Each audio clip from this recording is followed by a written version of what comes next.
प्रणाम, जय श्री राधे, जय माता दी। मित्रों, आज बात करेंगे मंदिर से संबंधित कि मंदिर में हमें किस भाव से, किस प्रकार से, कैसे जाना चाहिए और कैसे भगवान के दर्शन करने चाहिए, और घर में आपका मंदिर कौन सी दिशा में हो।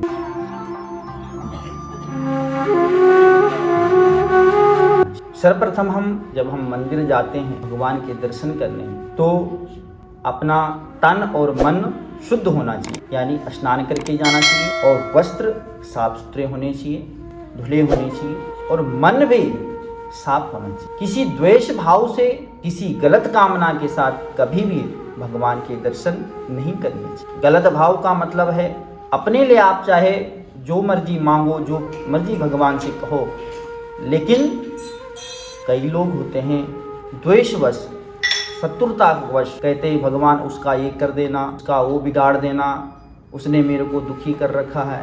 ऐसे भाव लेके कभी मंदिर मत जाना। वस्त्र कोशिश करो कि काले नीले वस्त्र ना हो तो ज़्यादा अच्छा है भगवान के दर्शन करने के लिए।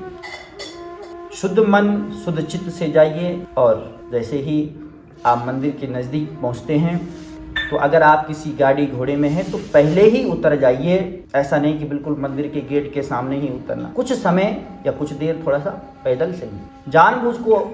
जानबूझ करके अपनी गाड़ी घोड़े को थोड़ा दूर खड़ा कर दीजिए और पैदल चलिए। अगर आप पैदल चलें और नंगा पैर चले तो और भी उत्तम है। अगर आप शिव मंदिर जा रहे हैं तो कहते हैं ना कि घर में कई वास्तु दोष है या फलाना दोष है, जो भी दोष आपके घर में है, तो आप अगर घर से जल भर करके ले जाते हैं और शिव जी को अर्पण करते हैं तो आपके घर के दोष सब समाप्त हो। ज़्यादातर लोग क्या करते हैं कि मंदिर गए, वहीं का लोटा और वहीं का जल लिया और भगवान भोले को चढ़ा दिया।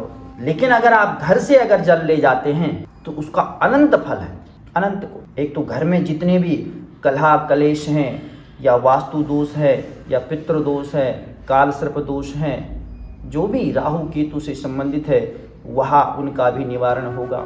आप घर से जल ले जाओ और भोलेनाथ को अर्पण करो। जब आप मंदिर के द्वार में कोई घंटी लगी है, उस घंटी को अवश्य बजाएं। उससे आपकी जो बुद्धि में विकार भरे हुए हैं वो सब खत्म हो जाएंगे और सकारात्मक विचार आएंगे। उसकी ध्वनि ही ऐसी। जब आप मंदिर से बाहर जा रहे हैं, जाते समय घंटी कदापि न बजाएं। भगवान के सन्मुख या भगवान की थोड़ा सा जो है साइड में होकर के प्रणाम करिए, और भगवान से कुछ मांगने की आवश्यकता नहीं, भगवान सब जानते हैं। भगवान को निहारिए। अगर आपको कोई मंत्र आता है तो मंत्र बोलिए, नहीं तो आप 5 मिनट 10 मिनट आप बैठिए। मंदिर एक ऐसा स्थान है जो हमें ऊर्जा देता है। कहते हैं ना कि भगवान तो हर जगह है, कण कण में है, हृदय में भी है, लेकिन हर चीज़ के लिए एक स्थान बनाया गया है। तो चाहे आप 1 मिनट के लिए ही प्रातः निकालिए समय और भगवान के दरबार में जाइए, वहाँ पे भगवान का दर्शन करिए और 2 मिनट बैठ जाइए। समझ लो कि आप पूरे दिन के लिए 24 घंटे के लिए आप चार्ज हो गए। जैसे हम मोबाइल को चार्ज करते हैं तो उसके लिए कोई पॉइंट होता है।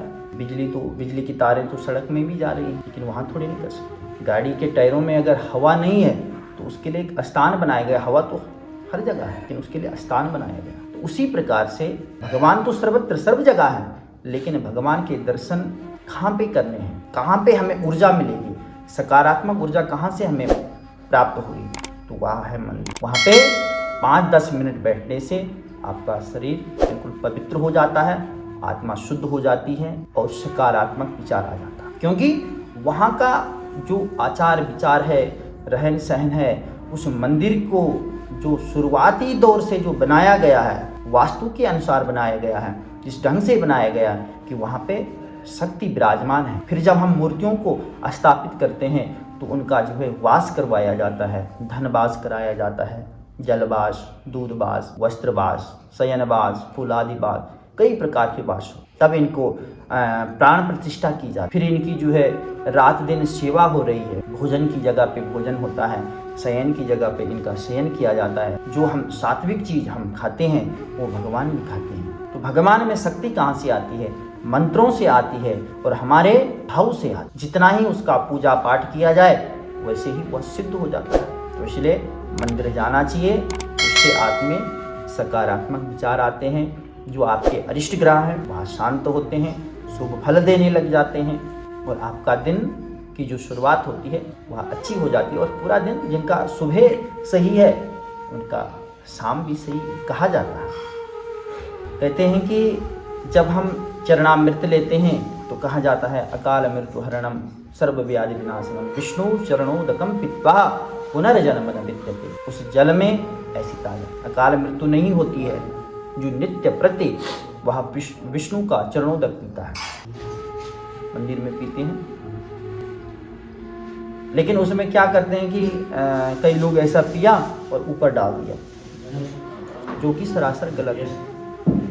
ऊपर कभी भी ऐसा हाथ नहीं ले जा रहा, क्योंकि आपने जूठा कर दिया और फिर उसी जूठे जल को आपने सारे शरीर में छिड़क दिया, आसपास में छिड़क दिया, प्रसाद में भी पड़ गया।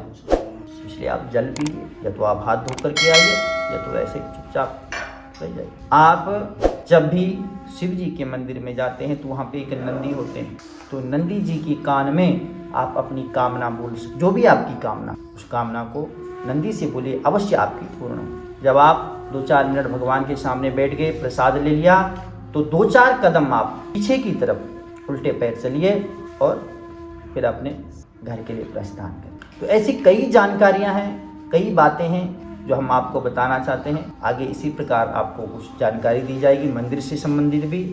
तब तक के लिए जय श्री राधे, जय माता दी की प्रणाम आप सभी को। आपने अगर हमारे चैनल को लाइक सब्सक्राइब नहीं किया तो प्लीज़ लाइक सब्सक्राइब करें, ताकि आने वाली वीडियो में आप तक पहुंच सके।